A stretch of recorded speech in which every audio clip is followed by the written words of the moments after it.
मेरा नाम प्रिंस सिंह है। आज मैं पूरी तरीके से आपको नालंदा विश्वविद्यालय का पूरा व्याख्यान और इसे बख्तियार खिलजी ने किस तरह से नस्ल नाबूद किया, उसके पीछे क्या कारण थे, उसकी पूर्ण चर्चा आपके सामने करूंगा। और इसी तरह आप मेरे साथ बने रहिए मेरे वीडियो में। दोस्तों, भारत को यूं ही नहीं सोने की चिड़िया कहा जाता है और यूं ही नहीं विश्व गुरु कहा जाता था, क्योंकि हमारे भारत में तक्षशिला और नालंदा जैसे विश्वविद्यालय हुए। आज हम नालंदा विश्वविद्यालय की चर्चा करेंगे, जो उस समय मगध राज्य में था। आज यह विश्वविद्यालय के अवशेष पटना करंट में बिहार राज्य से लगभग 88.5 किलोमीटर दक्षिण पूर्व और राजगिरी से 11.5 किलोमीटर उत्तर में एक गांव के पास स्थित है। इतिहासकारों की माने दोस्तों, तो इस विद्यालय की स्थापना का श्रेय जो है गुप्त शासकों को जाता है, जिसका निर्माण 5वीं सदी में संपन्न हुआ। गुप्त शासकों के पतन के बाद भी जो आने वाले शासक थे, उन्होंने इसको बनाए रखने में पूर्ण सहयोग प्रदान किया।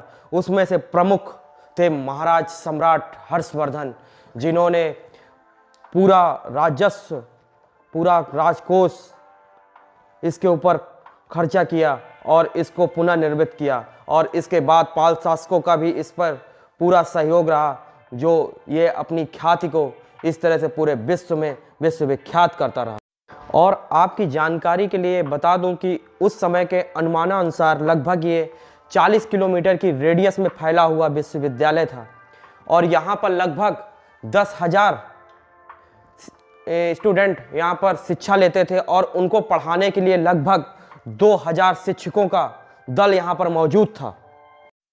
और यहाँ पर ये उस समय का पहला ऐसा विश्वविद्यालय था जहाँ पर छात्रावास की सुविधा उपलब्ध थी। और इस विश्वविद्यालय की कुछ प्रमुख विशेषताएं भी थी दोस्तों, कि यहाँ पर जो भी स्टूडेंट देश विदेश से पढ़ने के लिए आते थे, उनके लिए निःशुल्क सारी सुविधाएं उपलब्ध कराई जाती थी। लेकिन यहाँ पर ये सारी सुविधाएं लेना इतना आसान नहीं था। यहाँ का जो एग्जामिनेशन प्रक्रिया थी वो काफ़ी कठिन थी, जिनको 3 चरणों में पूर्ण होती थी। और जो भी ये 3 चरण पूर्ण कर लेता था, उसको इस विश्वविद्यालय में प्रवेश मिल जाता था। नालंदा विश्वविद्यालय की जो चर्चा सामने आई, वो जो चीनी यात्री हर्षवर्धन के राजकाल में यहाँ पर हेंग सॉन्ग नामक व्यक्ति आए थे, उन्होंने अपनी किताबों में ये जिक्र किया कि जो है यहाँ पर शिक्षा व्यवस्था किस लेवल की थी। वहाँ उसने ये भी बताया कि जो है क्या कहते हैं, जो उस समय का जो करंट विश्वविद्यालय था, वो पूरे विश्व में ऐसा विश्वविद्यालय दूसरा कोई नहीं था, जहां पर दोस्तों भारत ही नहीं बल्कि कोरिया, जापान, चीन, तिब्बत, इंडोनेशिया, ईरान, ग्रीस, मंगोलिया आदि देशों से छात्र यहां पर पढ़ने आते थे। जो कि आज हमारे देश की ऐसी शिक्षा व्यवस्था हो गई है कि लोग हमारे देश से बाहर जाके पढ़ने के लिए जाते हैं और शिक्षा ग्रहण करते हैं। लेकिन उस समय हमारी जो शिक्षा व्यवस्था थी वो उस उच्च कोटि की थी कि लोग इन देशों से हमारे यहाँ पर पढ़ने के लिए आते थे। ये गौरव था हमारे देश का और बिहार का, जिसको लोग छोटा आंकने लगे हैं। वो किस लेवल का था, इसको देखने के लिए देखते रहिए, हमारे वीडियो में बने रहिए। दोस्तों, यहाँ पर 4 प्रमुख लाइब्रेरियां थी और जिनमें लगभग 90 लाख पांडुलिपियां थीं और लगभग लाखों किताबें मौजूद थीं।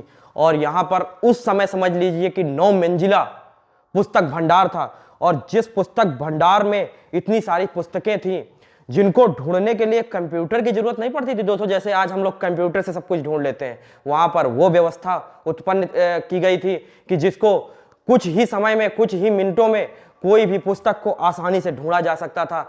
ऐसा था गौरवमयी इतिहास नालंदा का, जो कि बिहार में था। दोस्तों, मुझे इस बात का गर्व है कि मैं उस देश में रहता हूं जहां पर इतनी प्राचीन सभ्यता रहती है और मैं उसी सनातन धर्म से बिलोंग करता हूं। दोस्तों, जैसा कि मैं आपको बता चुका हूं कि हेंग सॉन्ग ने यहां पर आने के बाद जो चीज़ें देखी, क्योंकि हेंग सॉन्ग यहाँ पर 1 वर्ष शिक्षा तो साथ में लिए ही थे, साथ में उन्होंने वहाँ पर पढ़ाने का भी कार्य किया था।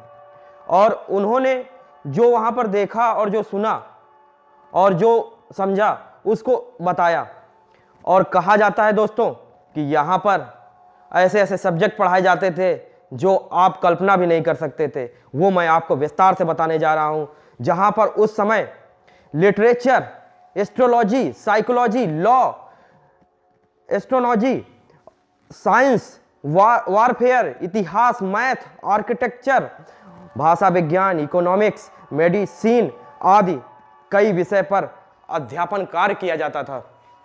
लेकिन दोस्तों 5वीं सदी से 12वीं सदी के बीच में कुछ घटनाएं ऐसी भी हुई नालंदा विश्वविद्यालय के साथ में, जो आसान नहीं था इस विश्वविद्यालय को चला पाना, क्योंकि इस बीच में इसके ऊपर 3 आक्रमण भी किए गए। पहला आक्रमण किया गया था महाराज स्कंदगुप्त के समय में, जो 5वीं सदी के दौरान महिर कुल के तहत जो हुंग राजाओं ने किया था, जिसमें स्कंदगुप्त के उत्तराधिकारियों ने इसका पुनः निर्माण करवाया था। और दूसरा आक्रमण किया गया था गौरों के द्वारा, जो कि महाराज हर्षवर्धन के शासनकाल में किया गया था। हर्षवर्धन जी ने अपने राजकोष से काफ़ी धन खर्चा करके इसको पुनः निर्मित करवाया था नालंदा विश्वविद्यालय को, जिनके समय में ही आए थे हेंगसोंग। ये बात थी 7वीं सदी की। दोस्तों तीसरा आक्रमण हुआ था 1193 ईस्वी में तुर्क सेनापति इख्तियारुद्दीन मोहम्मद बिन बख्तियार खिलजी और उसकी सेना ने प्राचीन नालंदा विश्वविद्यालय को नष्ट कर दिया था। ऐसा माना जाता है कि धार्मिक ग्रंथों को जलाने के कारण भारत में एक बड़े धर्म के रूप में उभरते हुए बौद्ध धर्म को सैकड़ों वर्षों तक का झटका लगा था, और तब से लेकर आज तक यह पूर्ण रूप से इस घटनाओं से उभर नहीं पाया। दोस्तों अब मैं आपको बताना चाहूँगा कि नालंदा विश्वविद्यालय के पतन का कारण क्या था। बात इतिहासकारों की माने तो उस समय की है जब बख्तियार खिलजी एक बार एक असाध्य बीमारी से ग्रसित हो जाता है, और जिसका उपचार उसके हकीमों द्वारा किया जा रहा था, लेकिन हकीमों के लाख प्रयत्न करने के बावजूद भी बख्तियार खिलजी का इलाज संभव ना हो पाया। बाद में हकीमों द्वारा बताए जाने पर कि जो आयुर्वेद विभाग के प्रमुख आचार्य राहुल श्री भद्र जी जो नालंदा विश्वविद्यालय के थे, उनको बुलवाने का सजेशन दिया। खिलजी ने मजबूर होकर उनको बुलवाने का निर्णय लिया।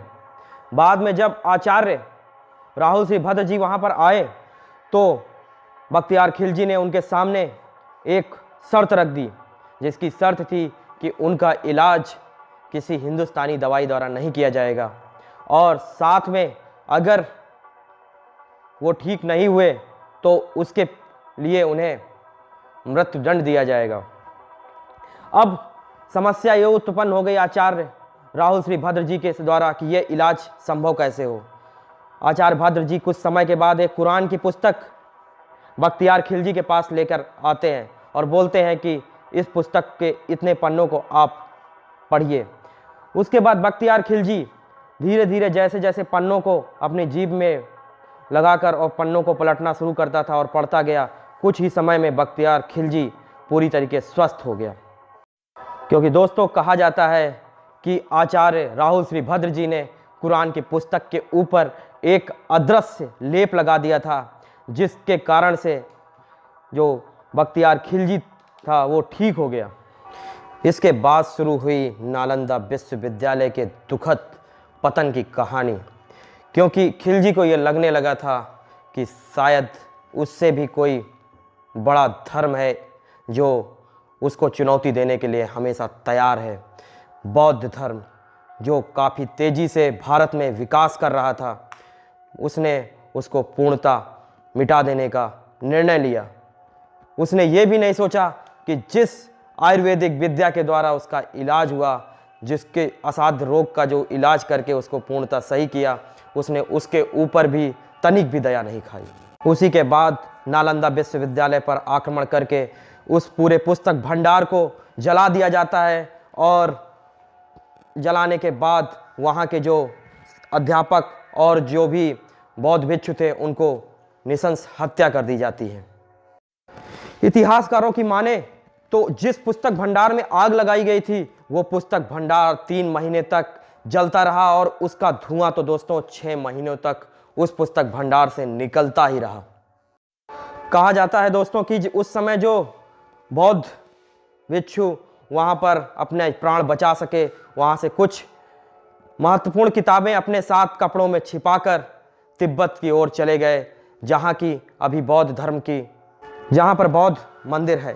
दोस्तों अब इसके बाद मैं आपके सामने कुछ अपने विचार रखना चाहूँगा, जो कि मैंने इस पूरी इतिहास को पढ़ने और जानने के बाद समझा।